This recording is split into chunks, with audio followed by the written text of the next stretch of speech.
Hello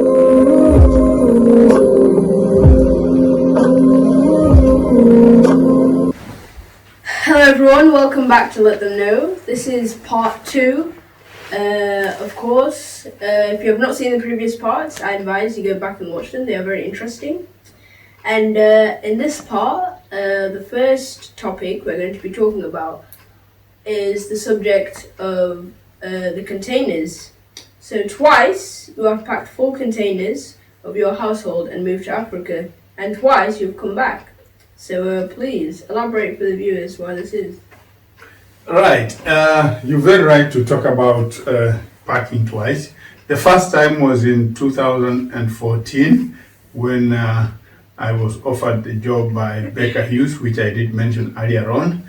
Now, what happened on this particular occasion, we had everything again out of the house. We bought a truck, a 10-ton truck, we packed it up, and we expected it to be shipped to Mombasa.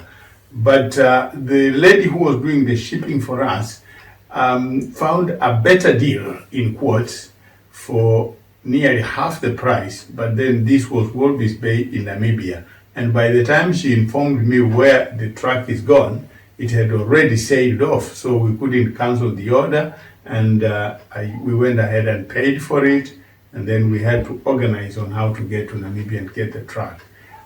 Several options were explored, and the best option, or the most cost-effective one, was for me to travel.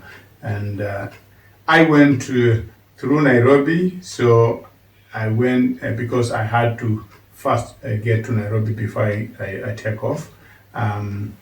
Went from Nairobi to Dar es Salaam, and then Dar es Salaam all the way through Lusaka into Namibia. That journey took me a week, and then it took me another 3 weeks to go from Walvis Bay to Kitale. Along the way, I stopped for 3 days at a friend in Lusaka, Pastor John Buzi. I also broke down for 3 days, 100 kilometers before to the border between Zambia and Tanzania. And then the rest of the time was just taken up at the border crossings. Then, as this is a strange one, because I left these things back home, came back here, and in a year or two, in fact in 2 years, somebody again packed all of them and took off with them.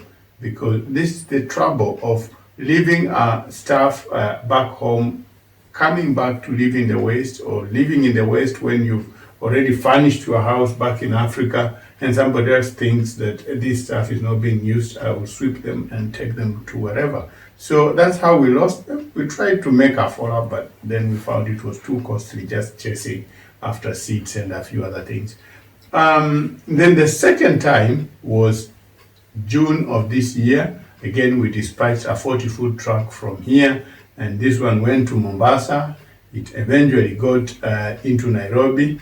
I had gotten this job I mentioned with Brown Foods, and so we wanted to furnish the house. And just at the point of receiving these things, we lost our TV.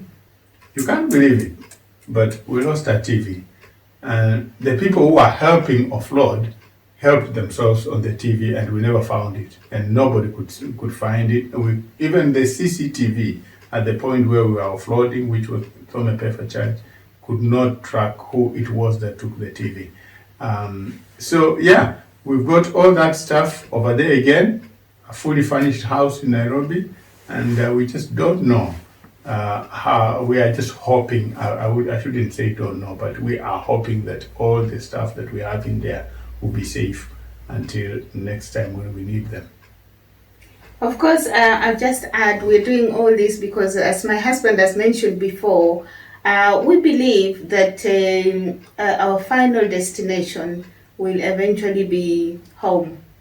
That's where our final calling is. So personally, one of my favorite things that we have in Africa is our pig farm.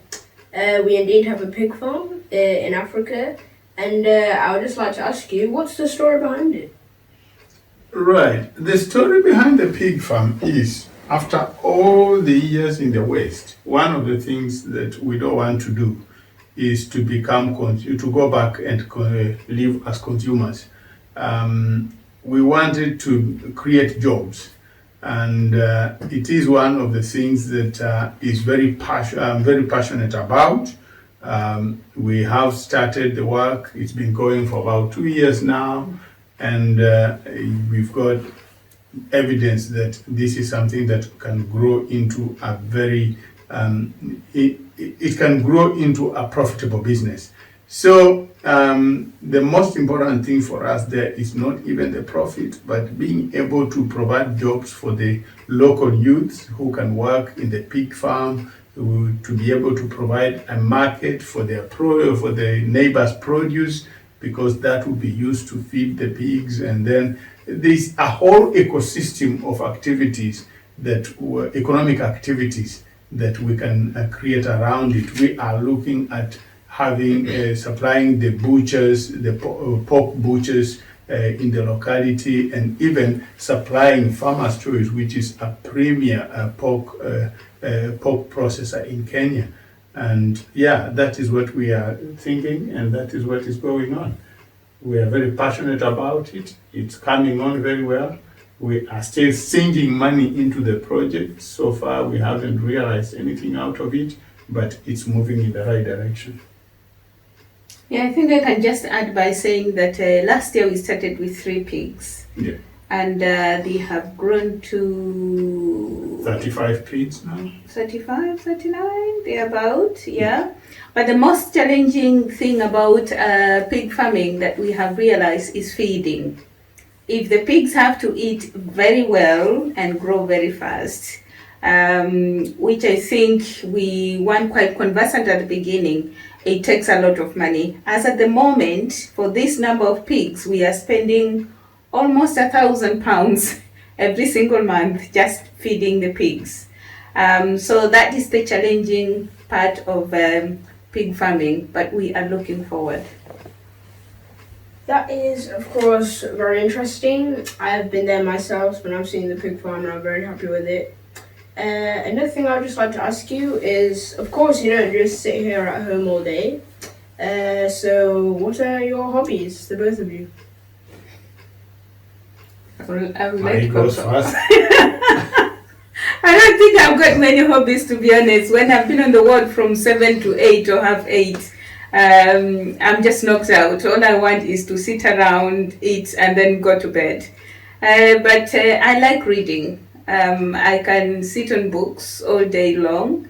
And I cook. Not that I'm a good cook, but when I've recovered, I've got strength, I can cook for my family.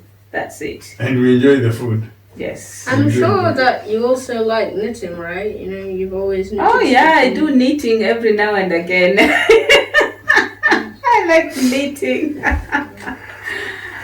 I think, as far as hobbies are concerned, I listen to music from the 60s. My father had a record player. I don't know whether anybody knows anything like that, but there were those Equator records that came out those years, and I like listening to music from the 60s and the 70s.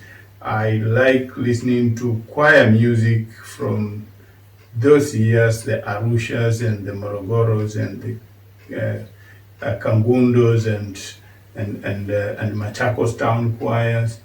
I don't like modern music.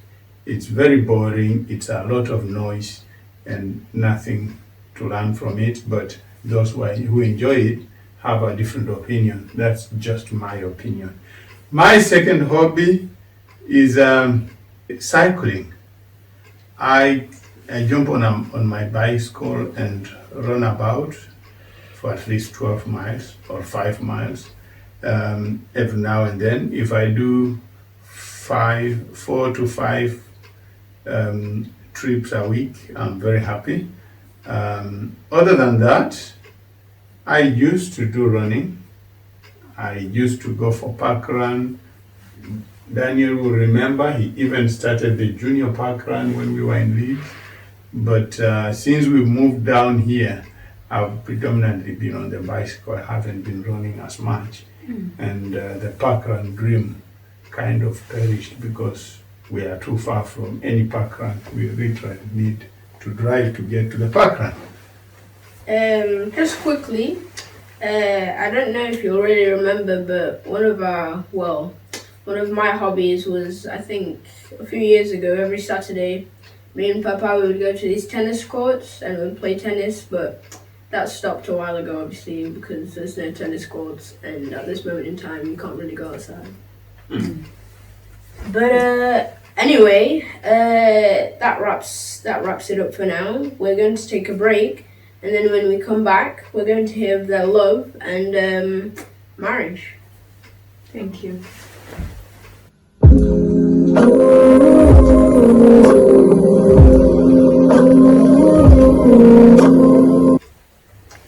Welcome back to Let Them Know. This is the final part of this episode.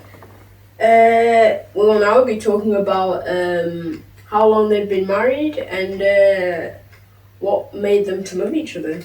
So I'll just leave you to it. Come on, darling. No, you loved me. Good. Right. Let me take you back to the days of Chinua Achebe. And I read a book called I Love the Girl. And then there was this other one about the young lover. So anyway, to cut the whole story short, we grew up with Rose in the same village. We went to the same primary school. I don't remember much of her in that school because I left the school in 1980. But we all went to this primary school. Her elder brother was a very good friend of mine, Isaac, as was her cousin Patrick. In the year 1988, we fell in love. Of course, I loved her. I made her aware, and you can imagine I was a 20-year-old. She wasn't 20 yet. She was still in school. I had finished school, high school. And so our love blossomed from there. It went from the fact that I've made her aware I love her. Would she offer me a hand of love? And she said yes. And then we just went building on that slowly. It took us a good 6 years of what you guys would call today courtship. We were just friends, very good friends. We would meet up and talk for hours on end, and we would escort each other up and down the road until about midnight. And everybody went to sleep in their own homes. We were not allowed to go sleep at your girlfriend or boyfriend's house. No. And for those 6 years, that's all that happened between us. Just talking and escorting. Once in a while, she would come and visit, and that would be a very big privilege and honor for me because I remember her coming and meeting up with my dad and sitting there and having a chat. And that was not common in our days, that somebody's daughter-in-law to be can come and sit and talk to the father-in-law to be. Never ever. But she developed that kind of relationship with my dad long before we got married. So in 1994, after many years of courting, 6 years courtship, we decided to get together and we started our family in the city of Nairobi. So ours is love made in the village, and then our life started in the city. And we've been together from those days up to now. And I think we've lived the best of lives that I can ever think of. I don't think I would have been any better, any happier with anybody else than I've been with Ross. Anything you want to say? I think the other The other part of the question asks what makes you tick. I think we've been friends for all these 32 years. We talk and talk and talk and talk. We just talk all the time. Even when I'm at work, I'm on my break, 10 minutes break, half an hour break. I'll be calling him. We'll be talking about everything, nothing, and all things. We can talk through the night, and we've been talking since all those days. We stand under a tree and we talk up to midnight, and then we go home. So that's what makes us tick, being friends and just talking about everything. I don't think we have many secrets, especially when it comes to finances. We have mostly one account, and he knows how much I spend, and I know how much he spends. I'll tell you something about the account.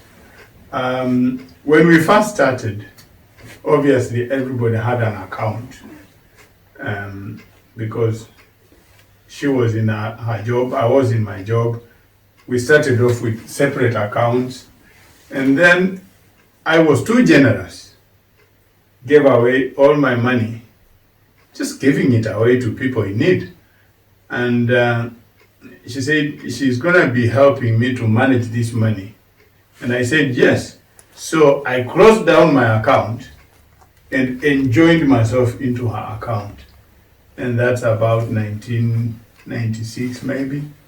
And since then, we've operated one account from Nairobi to Leeds to Scunthorpe, everywhere. We operate one account. All our income goes into one account before it goes somewhere else. So we are, I think the one area that brings a lot of problems in a marriage is how people manage their money. Everybody wants to hide their money on the side. I remember when when we were young, our mothers used to say, when I want money from your dad, he will look the other way, go into his jacket or coat, pull out whatever and say, that's your money. We don't count money in the pocket. All the money is there for all of us to see, and I think that is 80% of all the family problems solved before you even start having looking at anything else. Yeah. Yes, ma'am. Well, that's very nice. And now, of course, we come into the subject of the children. And I'd like you to talk about what it was like to bring up me, Chris, and Mercy in the UK. How about you, Lord? I think the biggest challenge of bringing up children in the UK I found is discipline. The UK has very strict laws of what it means by disciplining a child. You really don't go physical at all. You can't use a rod. So if you beat your child with a rod, you'll have social services on your neck, your children will be taken away. And so that has been a big part of a big challenge really to us. But thank God, our last born is now 12, Daniel is here, and we've managed so far. On my part, I want to start far and wide and try to bring it in quickly. I listened to Manu Chandaria just a few years before we left Nairobi, and he was asked, you are a very successful businessman. What do you think are your regrets in life? And he said, my biggest regret is that I sent away my kids so early in life that I did not, I have made all this money, but I've had no family. So, leaving that there, I'll come back to it later. I then, in 2010, in December, I had the opportunity to visit my sister in Tennessee, US. And I came back with this revelation that I've gone to the US. I went with Daniel. So I've gone to the US to have a sneak preview of how life is going to look like 10 years, 15 years from then. And that was 2010. So I was looking at how our children will be in 2020 and beyond. I saw people who had arrived in America in the 80s with their very small children. In 2010, these were now grown-ups. And some of them had made a very successful start in life, but the majority of them had made a terrible start in life. And they were just anything but a wreck. And some of them had been deported as well because of indiscipline in the community. There used to be something called ASBOS here, juvenile whatever problems. But you see, after all these things, the American government would put them on the plane and send them home. They would go to prison, and from prison they go back to Kenya. You are dumped there whether you know anybody or not. So leaving that one there, I came back. When we arrived here, the first thing before our arrival, I had an opportunity, an offer from Unilever to go and work in Dubai. But then I said, look, I've got a wife in the UK, children in Kenya, and I'm working in Dubai. Manu Chandaria said he lost his family because of that. He's made money, he has no family. Even though the children are there, he has two girls who came to the UK to study as young kids, got married here, and they still live here. Then I I'm looking at the American situation and saying, what do I need to do to raise my children? So as part of that, I decided to be a school governor to understand how schools are run, how children are made to behave, how they should be disciplined. And I made a success of being a school governor around a school in Leeds. And as you can see now, Mercy has finished her studies. She's got a job with Grant Thornton. She's transitioning to somewhere else. Chris is just finishing his university come mid next year. And here is Daniel. So it is a big challenge to any parent, but you need to have the big picture in mind. As my wife has said, you need to understand the laws of the land, but more so, I think children need to be instructed in the ways of the Lord. The Bible says, teach them in the way they should go when they are young, and when they grow up, they will not abandon it, they will not forsake it. So that is what I can say about raising children, but it's a big challenge. Well, thank you for talking about that. And now this finally brings us to the end of the episode. And just one last thing, I would like both of you or one of you to look into the camera and leave a word to your children and to advise those that want to come to the UK.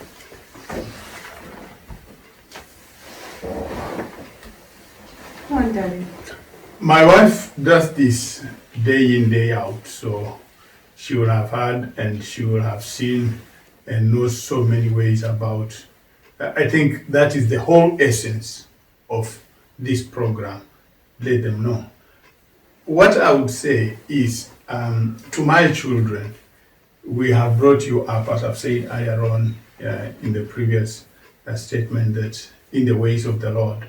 And you need to grow, you have grown up now, it is up to you to make your choices. I go again to a man called Joshua, who after leading the Israelites, he said, now I want you to choose today whom you are going to serve. That's what I would say to my children. I'll say to my daughter Mercy, I'll say to Chris, I'll say to Daniel, choose now whom you want to serve. We brought you up this way, and you have now become adults. You are now settled in the land. At least the one thing that I was afraid of when I mentioned the Manu Chandaria story, when I mentioned the American experience, that all those are now out of my way. I'm not worried of losing my children. I know my children have grown up, but choose now which way you want to go. You are at the crossroads. It's up to you to decide what you do with your life. Life is all about choices. As somebody said, every choice comes with a consequence. It's up to you. The consequences are set, the choices are optional. To the people who want to come to the UK, you've got lots and lots of things to think about. You've got the whole world ahead of you to come in terms of opportunities. But then there are challenges, unsurmountable challenges that nobody ever talks about. In fact, if somebody tells you the truth about coming to the UK, you would think they are discouraging you, yet they are successful. It's not that easy to succeed. You need to be committed 100 or 200% for you to succeed, but there is a possibility to succeed. In this land, success is not pegged on whom you know, it's pegged on the effort that you put in. Thank you.